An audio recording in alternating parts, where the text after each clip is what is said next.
Baik, bismillahirrahmanirrahim. Saya buka dengan salam ayah bunda kawan-kawan sekalian. Assalamualaikum warahmatullahi wabarakatuh. Alhamdulillah. Allahumma lakal hamdu hatta tarda, walakal hamdu idza radita, walakal hamdu ba'da ridha. Allahumma lakal hamdu wa ilaikal mushtaka wa antal musta'an wa la hawla wa la quwwata illa billah.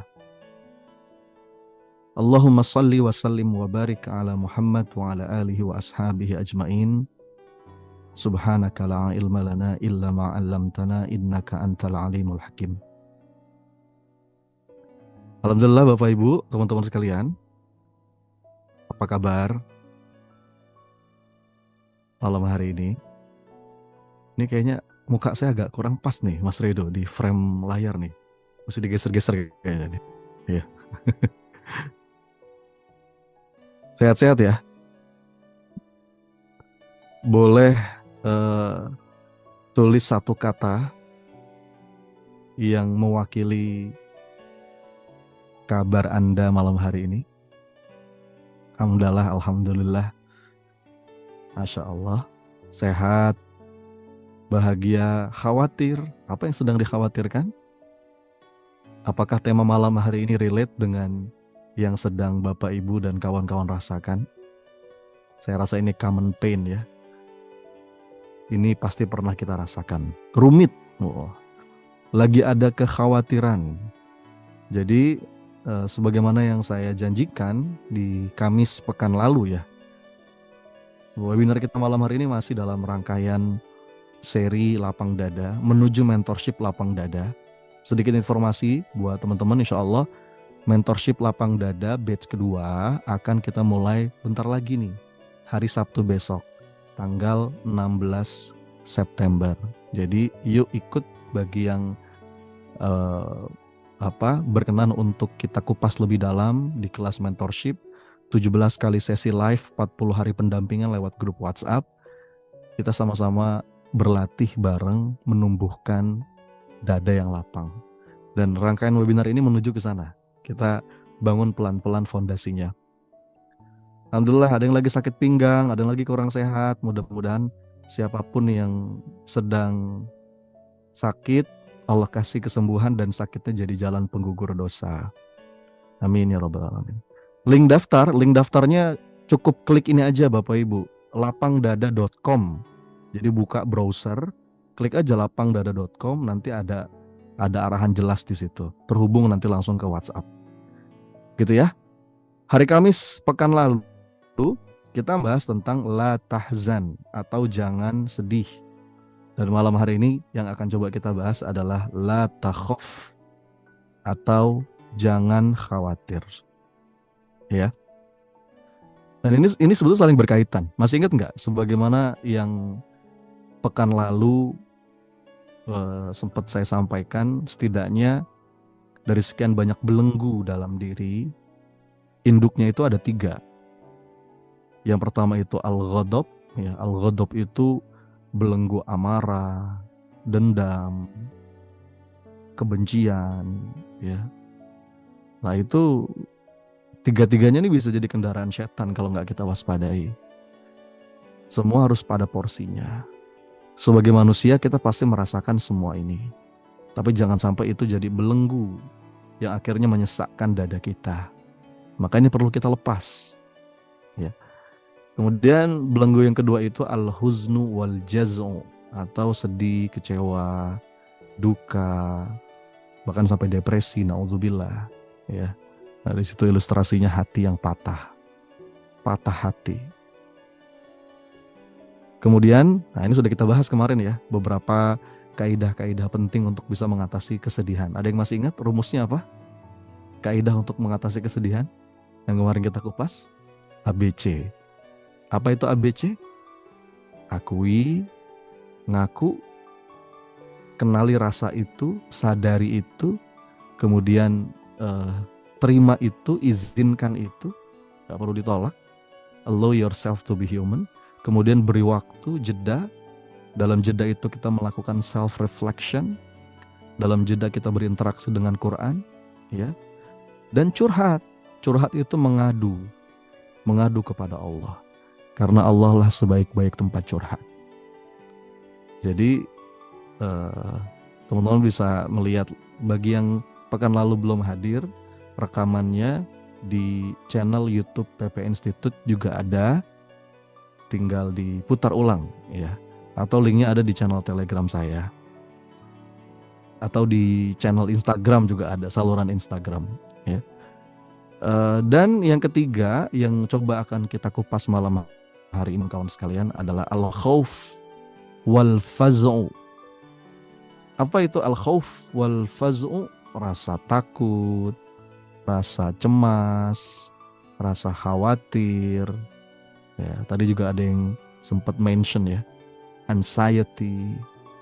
Ini jadi masalah zaman sekarang, istilahnya anxiety disorder gitu. Nah, ini juga perlu kita segera sadari dan kita lepas. Kalau enggak, dia akan jadi belenggu yang mengunci langkah.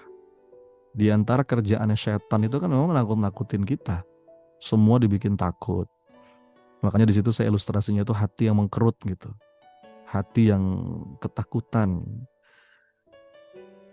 Nah, pertanyaannya, apa yang sedang kita khawatirkan? Beda loh ya kawan-kawan sekalian. Mengkhawatirkan urusan akhirat dengan mengkhawatirkan urusan dunia itu beda. Rasanya beda. Ada sebuah statement dari Sayyidina Utsman bin Affan. Kalimatnya begini. Hammud dunya zulmatun fil qalbi wa hammul akhirah nurun fil qalbi. Jadi kekhawatiran dalam urusan dunia itu akan menggelapkan hati. Tapi mengkhawatirkan urusan akhirat justru dia akan jadi cahaya bagi hati. Seperti paradoks kan. Saya sering sampaikan. Ini paradoks nih. Makanya tapi seringkali kebanyakan kita tuh khawatirnya urusan dunia. Ini banyak juga yang nulis di kolom chat takut mati. Nanti coba kita bahas ya. Ini menarik nih untuk coba kita bahas. Jadi adakah orang di dunia ini teman-teman yang tidak pernah khawatir? Ada nggak? Nggak ada ya. Semua orang pasti punya rasa khawatir. Ya kan? Dan sebenarnya rasa khawatir itu anugerah dari Allah. Agar kita bisa mengantisipasi masalah.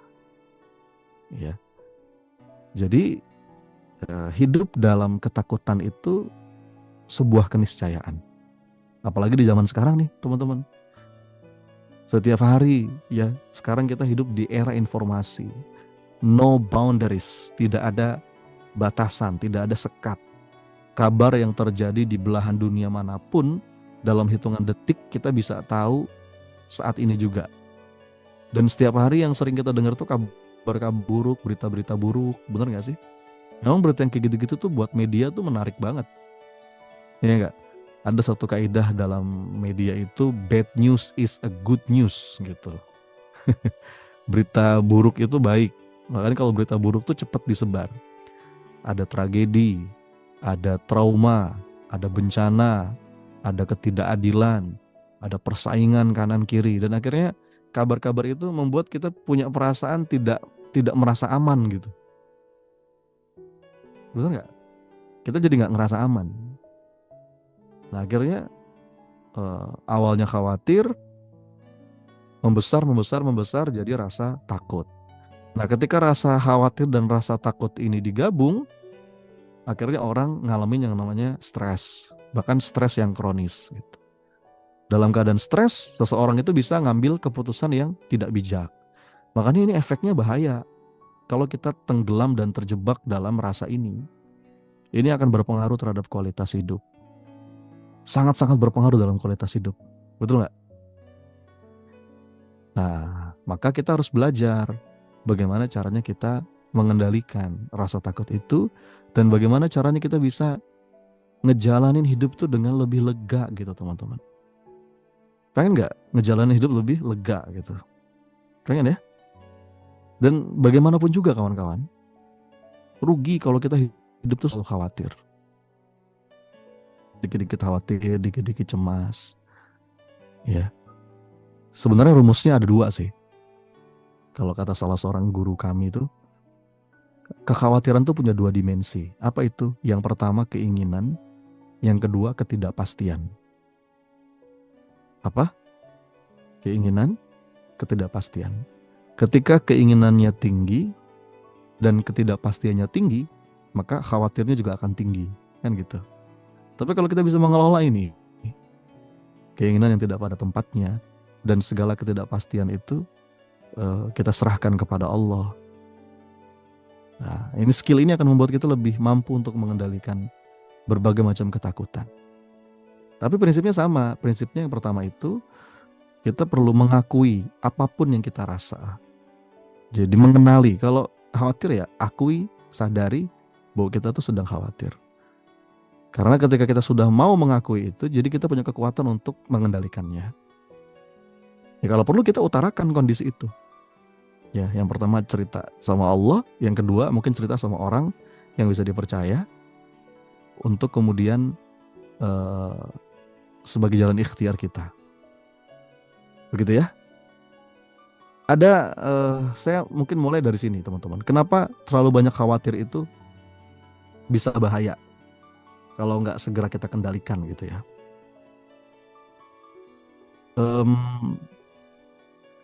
Buku ini pernah saya bahas di salah satu webinar, judulnya The Life Biggest Regrets. Ada yang pernah ikut nggak?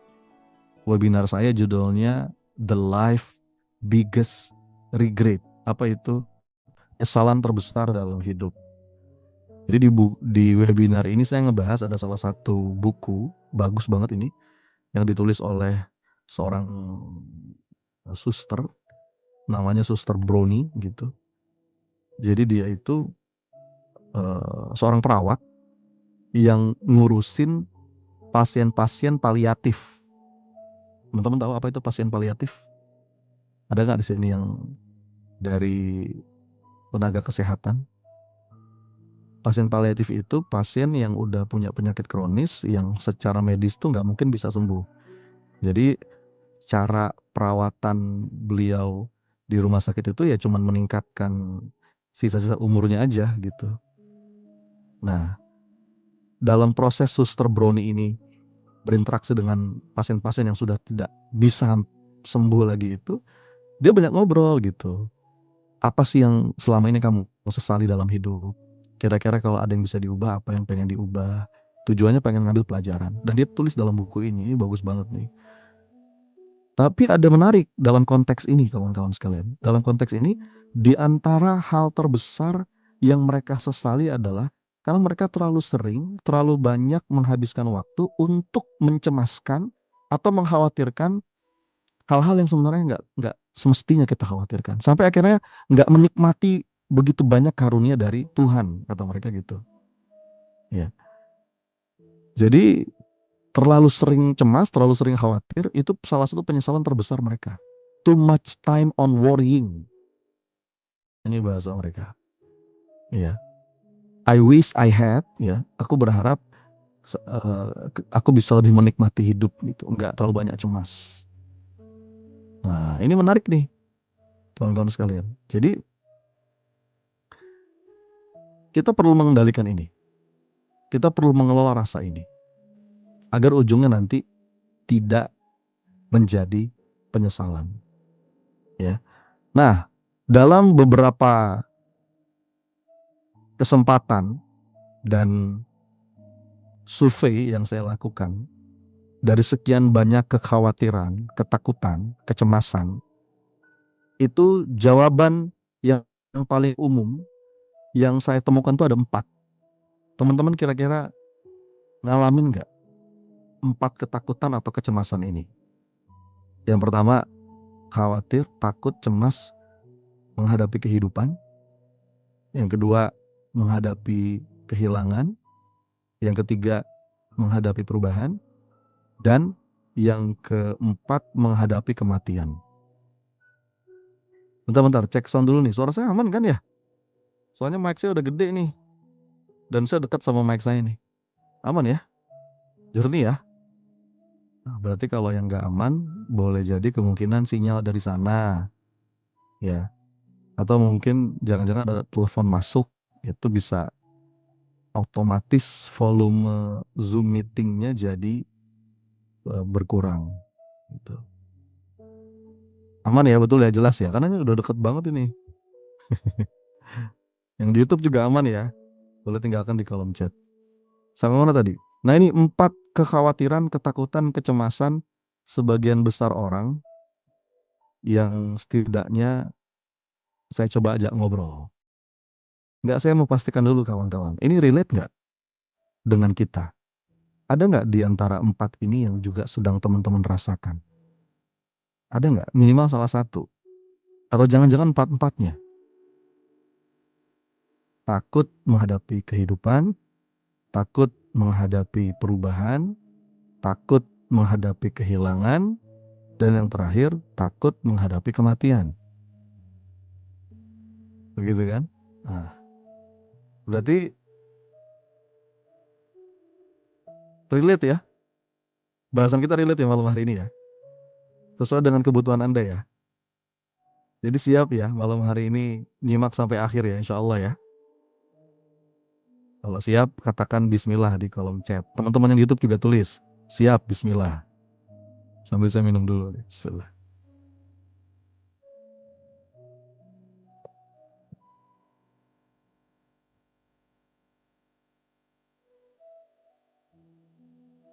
Nah sekarang pertanyaannya bagaimana caranya kita bisa mengubah rasa takut ini menjadi siap. Kalau pendekatan yang saya tawarkan adalah surrender. Sebagaimana buku yang saya nulis buku yang ke-6 Bapak Ibu, judulnya Surrender atau berserah, mengubah hidup dengan berserah. Siapa yang udah punya? Ya, alhamdulillah buku ini sudah cetak ulang ya.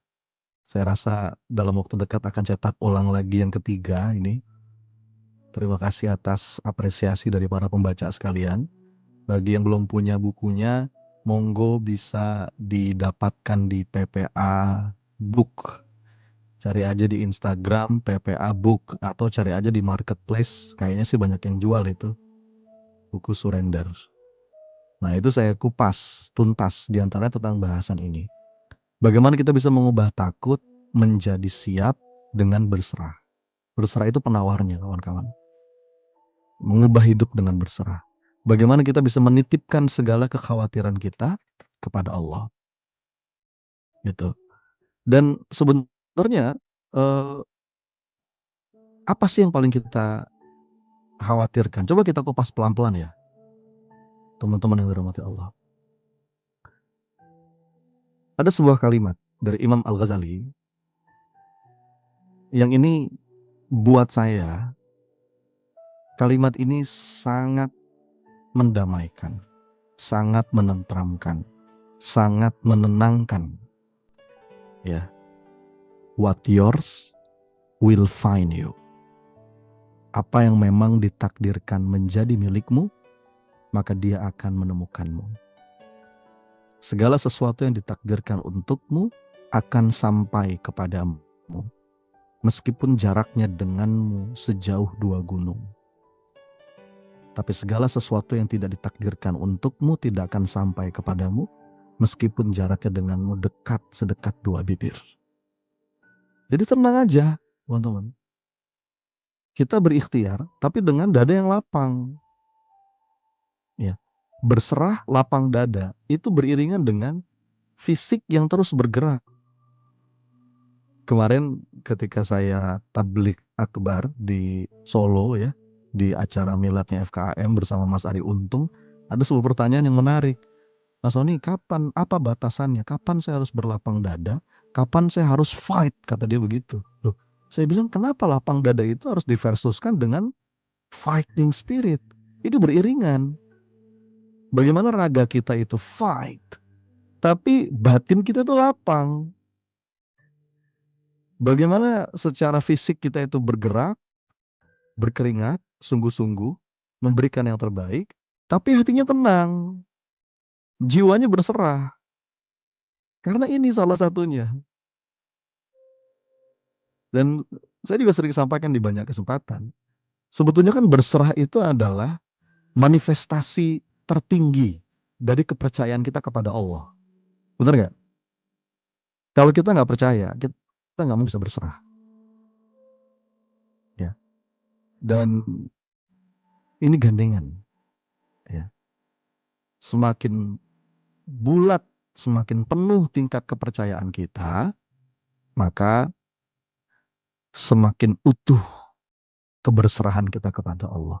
Dan itu akan menjadi penawar segala bentuk kecemasan, segala bentuk kekhawatiran, ketakutan, dan lain sebagainya.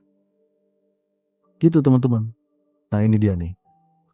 Bagaimana dalam Quran surat Al-Mulk misalkan, Allah menggandeng keimanan dan keberserahan.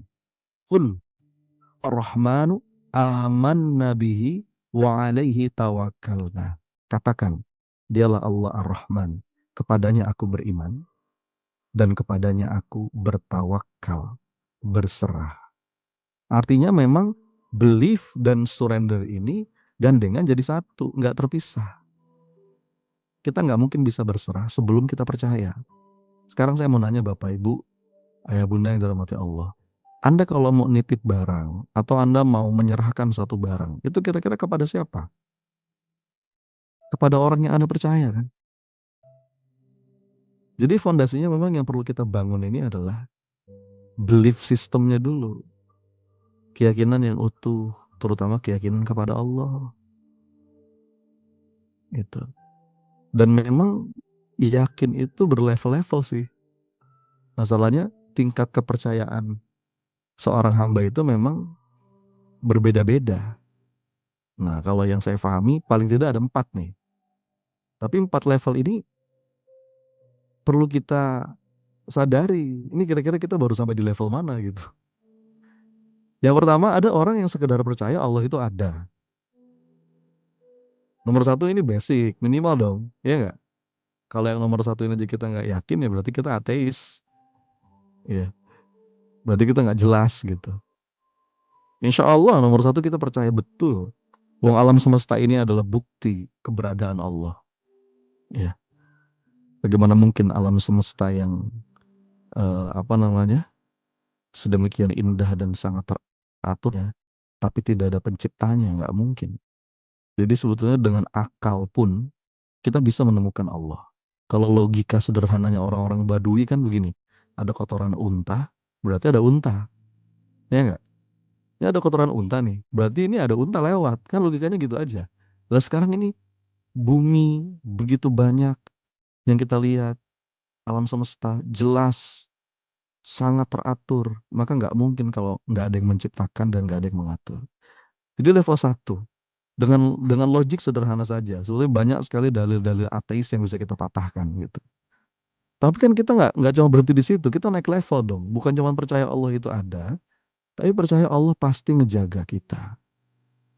Allah Maha tahu apa yang kita rasa, dan Allah pasti akan memilihkan yang terbaik untuk kita. Benar nggak? Iya. Makin mantep tingkat kepercayaan kita, makin tenang hati kita, dan makin bulat kita berserah kepada Allah. Kalau ada orang percaya Allah senantiasa ngejaga, Allah senantiasa ngelindungi, ya tenang dia. Kalau ada orang yakin betul Allah Maha tahu apa yang kita rasa. Bahkan la ahadun a'lamu bihammi aktsaru min rabbi. Tidak ada yang lebih tahu segala isi hatiku, kegelisahanku, keresahanku, ketakutanku, kecemasanku melebihi Allah. Dia tenang. Allah tahu kok apa yang kita rasa. Ya. Makanya zikirnya itu Yas-Sami'ul Alim. Ini nanti kita bahas nih di membership Lapang Dada nih. Bab pertama ini tentang menyadari rasa, membangun keyakinan, spiritual awareness yang mantap. Dan Allah senantiasa pasti memilihkan yang terbaik. Ini level berikutnya. Jadi semua itu nggak harus selalu sesuai dengan pilihan kita. Kita kalau punya pilihan ya nggak apa-apa, sampaikan kepada Allah, gitu. Jadi eh, setelah sampaikan, ikhtiarkan, lalu bungkus semua itu dengan keberserahan. Karena boleh jadi apa yang baik menurut kita itu nggak baik menurut Allah atau sebaliknya. Itu mental orang beriman. Dia tetap tenang. Wa asa an takrahu syai'an wa huwa khairul lakum wa asa an tuhibbu syai'an wa huwa syarrul lakum.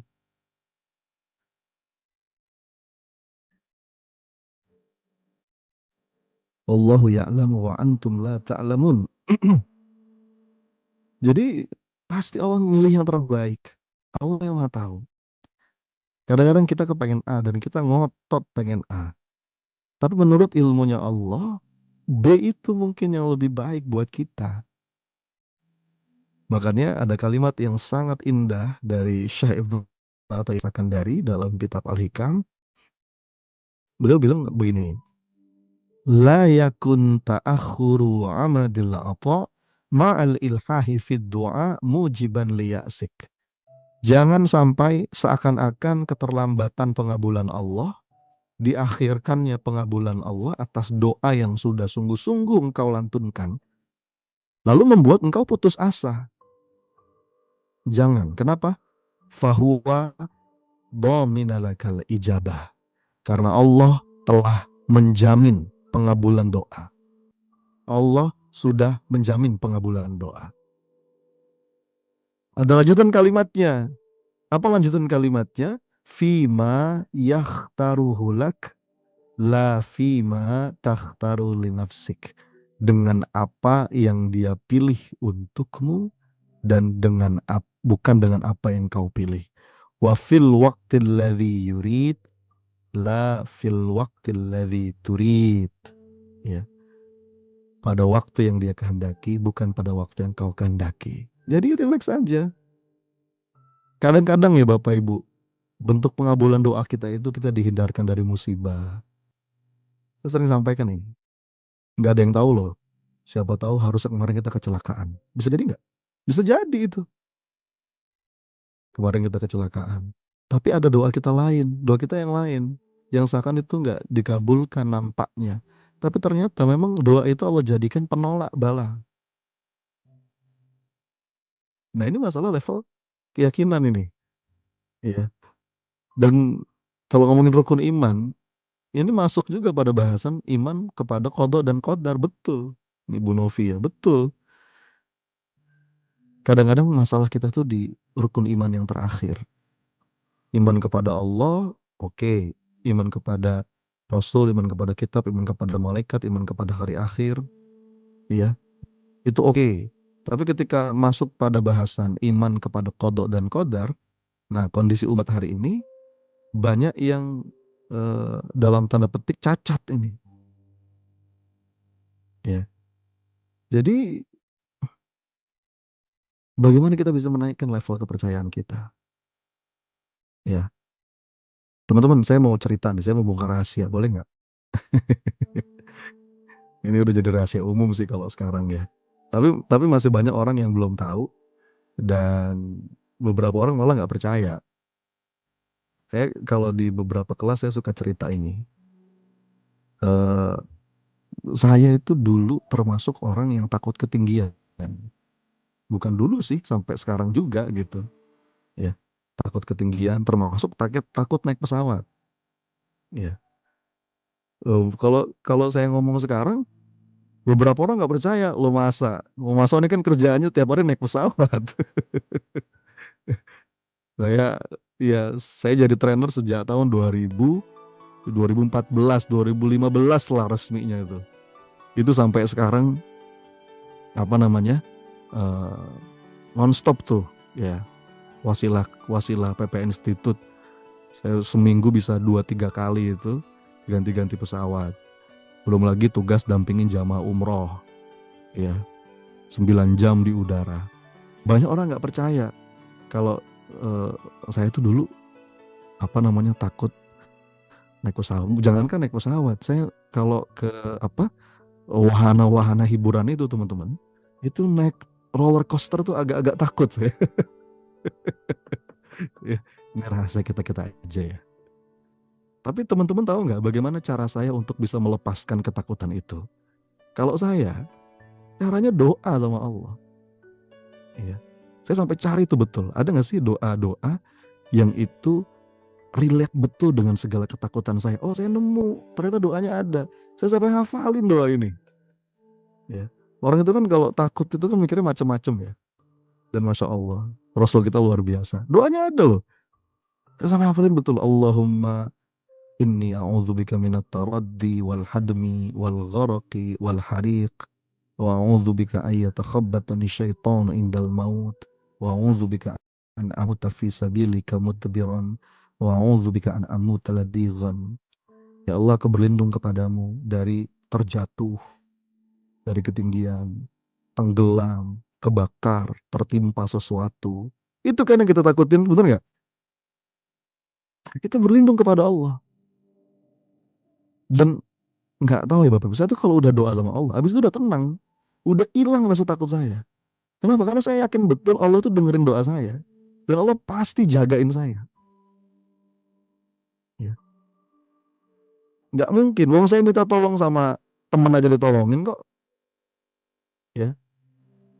Ini doanya ada Bu di slide Bu. Nggak usah ditulis. Ya. Tinggal di screenshot aja. Masa kita minta sama Allah terus Allah nggak dengar? Nggak mungkin.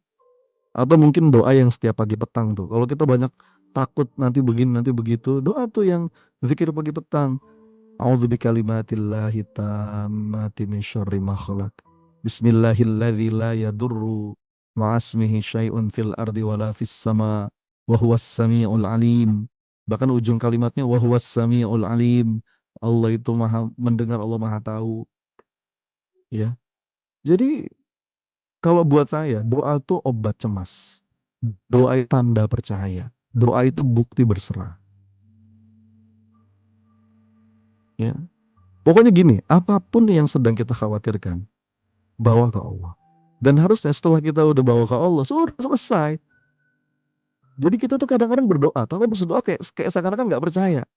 Allah tuh dengerin nggak ya? Nggak mungkin.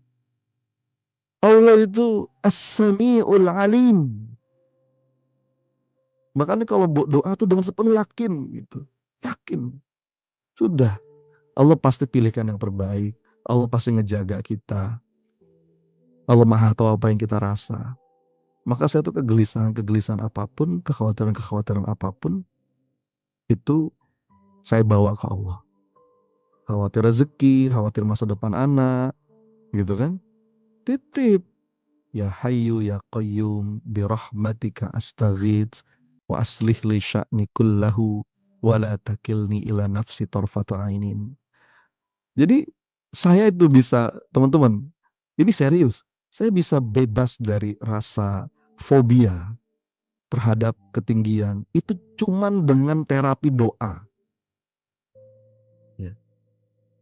Cuma dengan terapi doa. Doa yakin. Sudah. Ya. Tapi memang doa itu perlu dibungkus dengan keyakinan. Gitu kan? Nah, lagi pula kawan-kawan sekalian. Nah, ini penting nih untuk saya sampaikan. Kalaupun seandainya kita mau khawatir ya. Kalaupun seandainya kita mau cemas. Sebetulnya yang perlu kita khawatirkan itu adalah penyesalan. Yang perlu kita antisipasi adalah penyesalan. Karena bukan yang lain. Karena kalau misalkan kita takut tadi ya, takut kehilangan, nanti saya merasakan sedih, itu nggak bisa kita hindari. Ada beberapa di antara kita tadi ya, takut menghadapi kehilangan, takut menghadapi perubahan, ya, takut menghadapi kematian. Semua itu nggak bisa kita hindari. Dan mungkin ketika itu terjadi kita ngerasa sedih. Itu nggak bisa kita hindari. Yang perlu kita takutkan itu adalah penyesalan. Nah, kira-kira mana yang lebih menyakitkan? Kesedihan atau penyesalan, teman-teman? Yang mana ya? Penyesalan. Kenapa kira-kira penyesalan lebih pedih? Nah, ini penjelasannya. Yang pertama, kalau kesedihan itu nggak mungkin bisa kita hindari. Dan insya Allah dia mudah hilang kok. Dan seringkali kalau sifatnya kesedihan itu terjadi karena faktor yang itu di luar kendali kita. Tadi itu ya. apa namanya? Kita takut kehilangan. Lalu ketika kita kehilangan sesuatu atau seseorang, kita sedih. Ya itu nggak bisa kita hindari mau gimana. Tapi yang perlu kita hindari dan yang perlu kita khawatirkan adalah ini bab penyesalan ini. Karena penyesalan itu sebetulnya bisa kita hindari. Jadi yang perlu kita lakukan itu adalah bagaimana sekuat tenaga kita mengupayakan agar jangan sampai ada penyesalan. Karena penyesalan itu lahir ada faktor tanggung jawab kita, ada faktor tanggung jawab yang nggak kita lakukan. Ada nggak obat penyesalan? Ada, nanti coba saya kasih setelah ini. Ya, jadi eh, rumus menyesal itu kan ada faktor pertanggungjawabannya, ada faktor responsibility. Ini saya bahas di kelas surrender nih teman-teman. Saya bagi malam hari ini. Nih, contoh ya, ada Anda bikin dua tabel. Ini saya bahas di kelas surrender. Ya, lengkapnya. Ini salah satu tips ya, tips agar kita terhindar dari penyesalan. Contoh, saya terus terang saya punya kecemasan. Gitu ya. Saya punya kecemasan, apa namanya, takut kehilangan ibu saya. Ya, karena saya punya pengalaman traumatik. Saya waktu SMA itu kehilangan ayah saya dan mendadak gitu ya. Artinya ayah saya itu nggak diawali dengan sakit dulu, nggak tiba-tiba aja karena kena serangan jantung gitu kan. Saya lagi di sekolah gitu, lagi main, lagi ketawa ketiwi gitu di kelas, tiba-tiba saya dipanggil, "Son, ada yang jemput nih, pulang dulu ya." Wah, saya udah kaget tuh, ada apaan nih, tumben-tumben saya disuruh pulang. Tiba-tiba saya diantar di rumah sakit, itu ayah saya udah terbaring di ranjang rumah sakit. Jadi ketika sakaratul maut itu Bapak Ibu, saya di samping ayah saya pegang tangannya dan ada beberapa petugas di situ yang berusaha membimbing dengan kalimat-kalimat thayyibah. Ya. Itu pengalaman yang cukup traumatik, seperti petir di siang hari bolong gitu, membekas di hati saya. Nah karena peristiwa itu saya jadi kayak punya kecemasan gitu ya. Tiba-tiba, wah nanti kalau ibu saya tiba-tiba meninggal gimana nih gitu. Nah lalu bagaimana caranya kita bisa mengatasi kecemasan itu? Nah teman-teman bikin dua tabel nih. Yang sebelah kiri itu adalah sesuatu yang di luar kendali kita, yang dalam kendali kita, mohon maaf. Yang sebelah kanan itu sesuatu yang di luar kendali. Ya. Kita fokus saja pada apa yang bisa kita lakukan. Yang bisa saya lakukan apa? Supaya tidak ada penyesalan. Kalaupun saat itu nanti tiba, saya kunjungi lebih sering. Ya enggak? Saya jaga jangan sampai ada hal-hal yang menyakiti dia. Saya nikmati saat-saat bersamanya. Saya dokumentasikan foto. Kalau lagi kemana, foto sana sini. Itu jadi kenangan indah. Saya fasilitasi kebutuhan. Mau pasang AC ya, pasang AC. Mau ikut acara tuh, gathering sama teman-teman pengajian. Oke, saya siapin tiketnya. Itu yang bisa saya lakukan. Fokus aja ke situ. Nah, yang di luar kendali kita, ya sudah. Jangan dicemaskan, tapi kita serahkan kepada Allah. Suatu hari misalkan ibu saya meninggal, titip sama Allah. Kalaupun nanti itu terjadi, sedih pasti, tapi menyesal tidak. Begitu ya teman-teman, bisa dipahami nggak nih? Jadi di antara langkah atau obat untuk mengatasi berbagai kecemasan dengan melakukan sesuatu. Apa yang dalam kendali kita, do something and stop worrying. Lalu yang di luar kendali kita, berserah kepada Allah dan berhentilah khawatir. Kalau konsep PPA itu temani dan titip. Yang bisa kita lakukan, bismillah. Temani ya Allah. Yang di luar kendali kita, titip tawakal tu Allah. Itu tenang banget kawan-kawan sekalian. Iya. Ada orang yang cerita sama saya, Mas Sony, saya ketipu orang. Salah saya sih Mas, begini miliaran. sekarang saya harus menanggung hutang. Yang pertama, yang sudah terjadi sudah, tidak perlu diratapi, ambil pelajaran, istighfar sama Allah. Tapi saya khawatir mas, nanti saya wafat utang saya masih banyak. Oke, sekarang bikin 2 kolom. Apa yang bisa kita lakukan? Ya udah ikhtiar, tunjukkan itikat baik, ditelepon diangkat, jangan kabur, siap bertanggung jawab. Katakan bahwa saya nggak kemana-mana, saya siap dihubungi kapanpun. Bukan dicaci maki, ya udah nggak apa-apa, diterima aja. Ya, kalau ada lebihan bayar, transfer, walaupun receh gitu. Itu yang bisa kita lakukan. Yang di luar kendali kita apa? Segala bentuk ketakutan yang itu nggak bisa kita jangkau, kita titip sama Allah.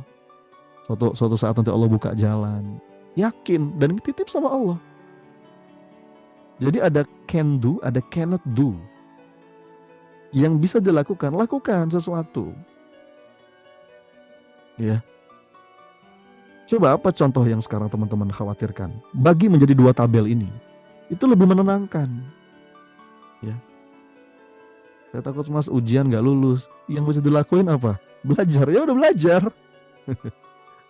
Yang di luar kendali, lulus apa enggak, ya serahin aja Allah. Yang penting kita fokus pada amal-amal yang bisa kita lakukan, dan itu jadi amal soleh nanti. Ya, wah mas saya divonis dokter begini.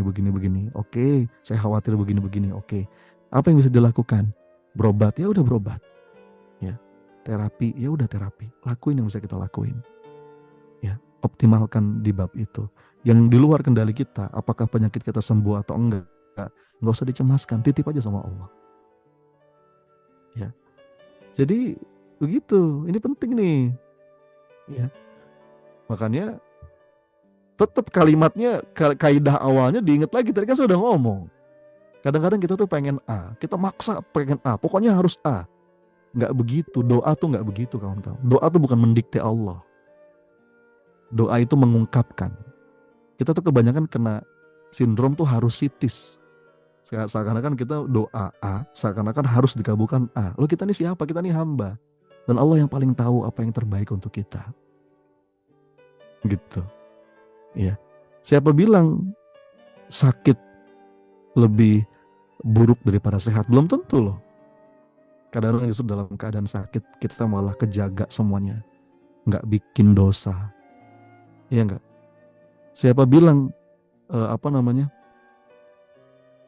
kehilangan anak itu buruk? Belum tentu. Boleh jadi itu jadi kunci surga buat kita.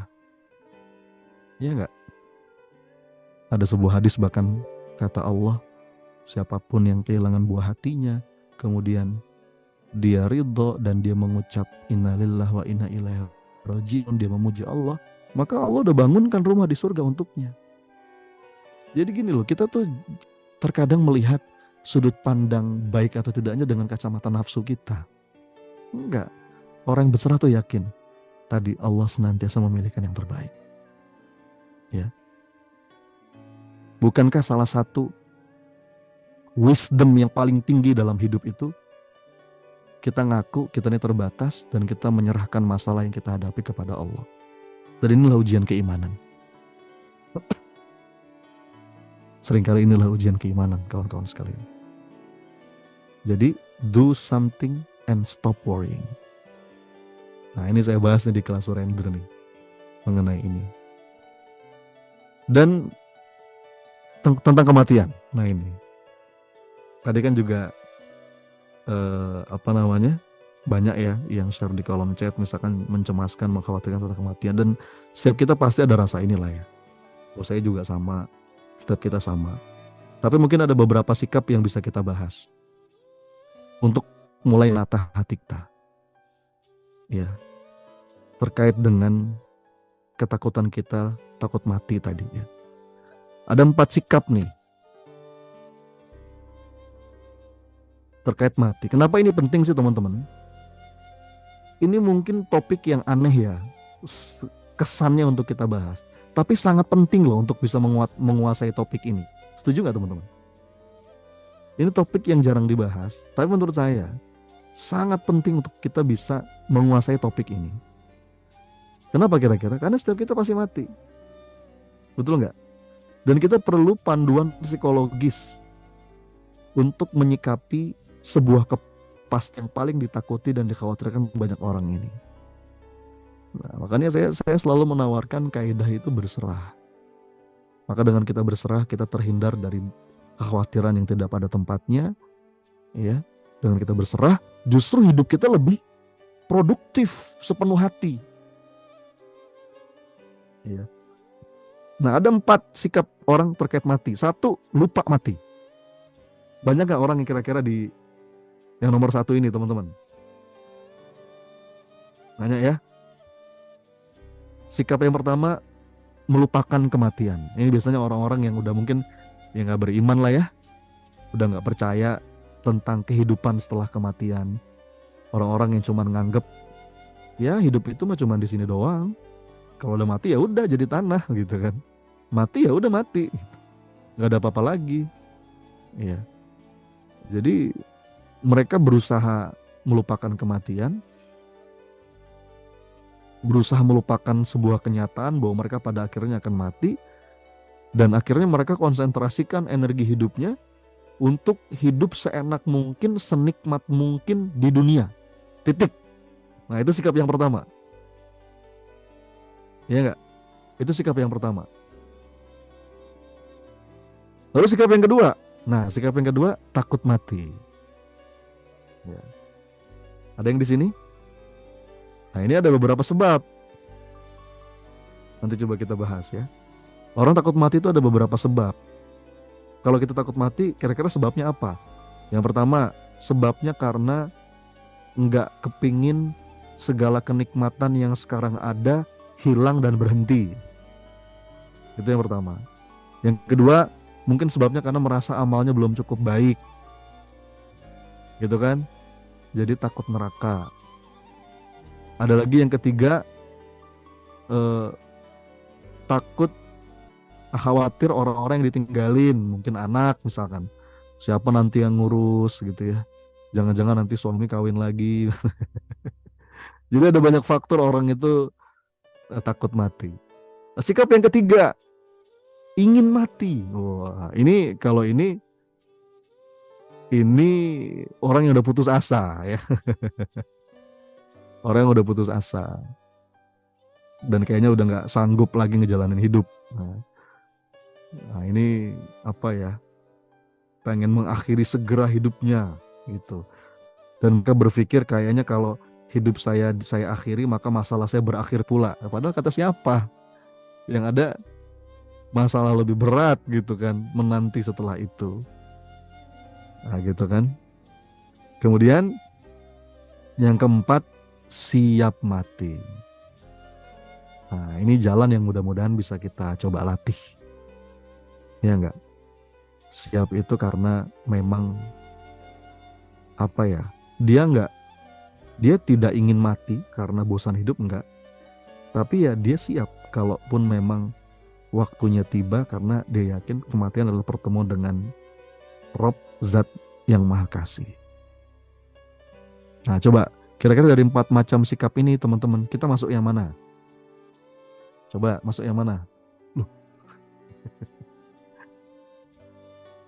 Oke. Terima kasih atas responnya. Yang di YouTube juga boleh ya. Yang di YouTube juga boleh ya. Tinggalkan kolom komennya di apa? Tinggal komentarnya di chat box ya, di kolom komentar. Ada beberapa penjelasan ya. Yang pertama, kalau kita termasuk orang yang melupakan mati, ya saya nggak punya saran apapun sih. Nanti mungkin kita baru bisa ngobrol kalau kita sudah tersentak gitu ya. Kita udah terpaksa harus berhadapan dengan kematian. Itu pun kalau masih ada waktu persiapan. Di saat itu biasanya baru kita sadar, oh iya ya, ternyata terlalu banyak hal sia-sia yang selama ini menenggelamkan diri. Nah, kalau kita termasuk yang nomor 3, yang kepengen mati karena udah bosan hidup, atau sudah putus asa menghadapi kesulitan hidup, maka saran saya satu aja sih. Apa? Saya mau bilang begini, kalau Anda akhiri hidup Anda, di alam barzakh itu tidak akan lebih mudah urusan Anda. Ya nggak? Dan kalau kita udah terlanjur sampai sana, mau kita bosan setengah mati pun kita nggak bisa balik lagi hidup di dunia. Ya. Jadi sebaiknya cari cara untuk bisa mulai menghargai dan menikmati hidup. Banyak-banyak ngobrol sama psikolog, banyak-banyak ngobrol sama ustadz, sama tokoh-tokoh yang bisa ngebangun kesadaran kita. Gitu ya. Nah, kebanyakan kan di nomor 2 nih, yaitu takut mati. Nah, mari kita ngobrol pelan-pelan nih teman-teman sekalian. Ketika kita takut mati, alasannya yang mana? Ya. Yang pertama, karena saya nggak kepengen misalkan ya, semua kenikmatan hidup yang sedang saya rasakan ini tiba-tiba berhenti. Pertanyaan saya adalah, mau sampai kapan Anda ingin ditambah lagi kenikmatannya? Mau sampai kapan? Karena kalau udah lewat umur 50, itu semua nikmat itu makin lama makin berkurang tuh.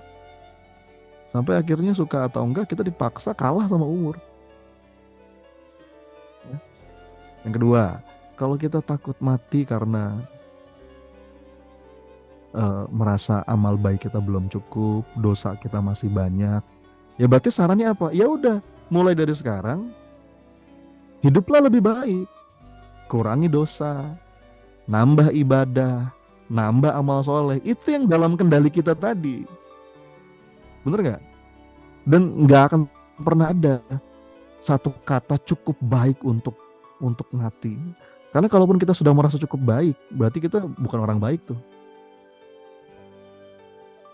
Sebaliknya, kalau kita masih merasa kurang baik, itu insya Allah kita udah di jalan yang benar. Tinggal ditambah ikhlasnya, berserahnya, syukurnya. Ya.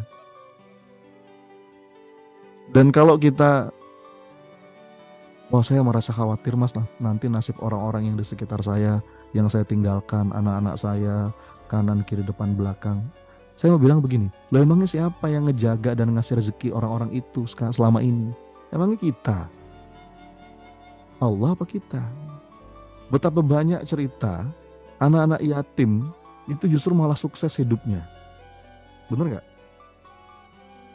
Sebaliknya, nggak sedikit cerita, ada anak orang kaya yang lengkap ayah ibunya, sampai dia tua malah nggak jadi apa-apa karena manja. Ya. Nah, coba pelan-pelan ya. Ada beberapa nasihat nih dari guru saya. Saya mengutip dari guru saya. Yang pertama, kawan-kawan yang dirahmati Allah, jangan takut menjemput kematian. Kita nggak boleh cari mati atau kepingin mati, tapi kita juga nggak perlu takut mati. Karena makin kita takut mati, sampai akhirnya kita cemas gitu ya. Aduh, jangan-jangan saya mau mati nih. Justru kita malah makin mudah mati itu. Karena stresnya itu kan.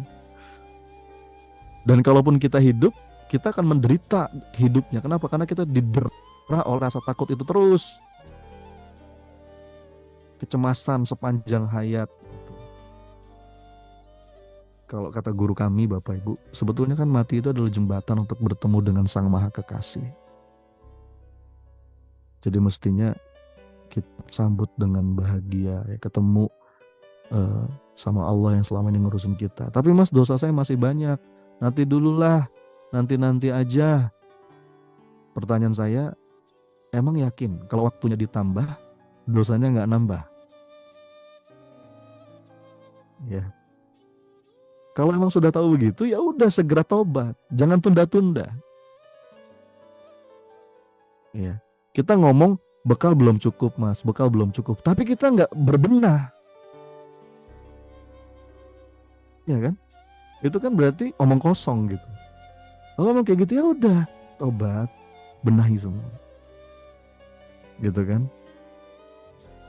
Apakah kita bisa menjamin kalau memang umur kita di panjangkan, terus dosa kita nggak nambah. Tapi bagaimana Mas dengan anak-anak saya yang masih kecil? Yang ngurusin anak-anak kita tuh Allah. Sekali lagi tadi ya, betapa banyak anak yatim piatu yang jadi orang besar. Sementara banyak sekali anak-anak yang dirawat oleh orang tuanya lengkap sampai dewasa malah nggak jadi apa-apa karena terlalu manja tadi. Ya, saya ditinggal ayah saya ketika saya SMA. Saya melihat beberapa teman-teman yang dari kecil nggak punya sosok orang tua tapi jadi sosok yang tangguh, tough, luar biasa. Rasulullah bahkan yatim piatu, ya, sejak kecil, tapi jadi sosok yang betul-betul hebat. Jangan merasa rezeki itu dari kita, enggak, Allah yang ngurus semuanya. Kita hanya wasilah. Tapi sayang nih Mas, saya belum cukup puas di dunia gitu misalkan ya. Ada kalimat begitu. Loh, teman-teman sekalian tahu nggak? Di alam barzakh itu bisa jauh lebih indah dibandingkan di dunia. Asal kita benar amalnya. Bener nggak? Asal kita benar amalnya.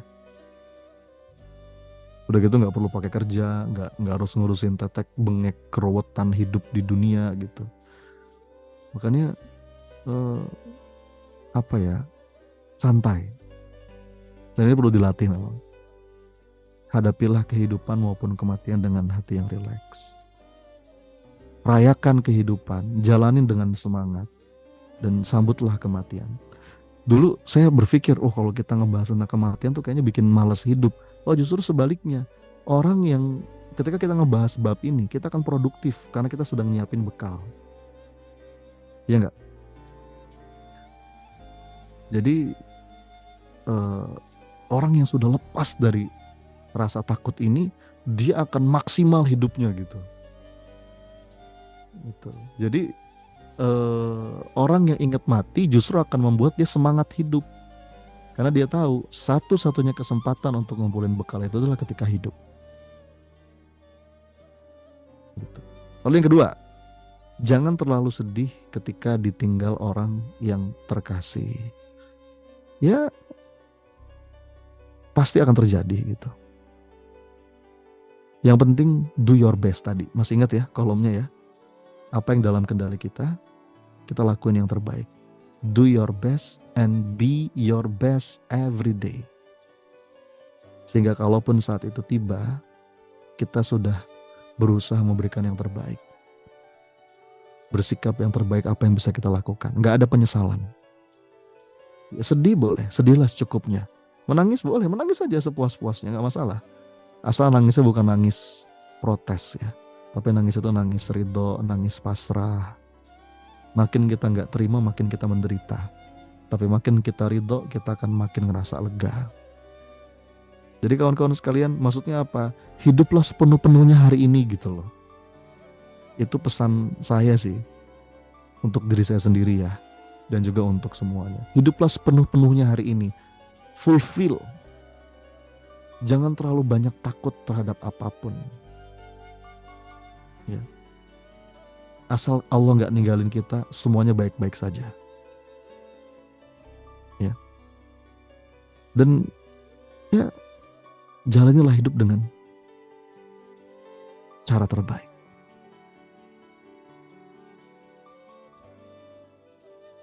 Lalu hiduplah dengan cara tertentu yang akan membuat kita nggak menyesal. Lakukan yang terbaik, apa yang bisa kita lakukan. Jadilah versi terbaik dari diri kita, gitu ya. Menjadi ahsani takwim, kita kontribusi sebesar-besarnya dalam ibadah dan amal soleh. Kita baktikan diri kita untuk Allah. Jadi yang ada di pikiran kita tuh bagaimana ya kita bisa mengoptimalkan sisa umur itu supaya jadi amal soleh. Jadikan setiap kejadian itu menjadi sebab untuk bisa berharap semoga dengan ini Allah ridha. Semoga dengan ini Allah ya makin sayang sama hamba.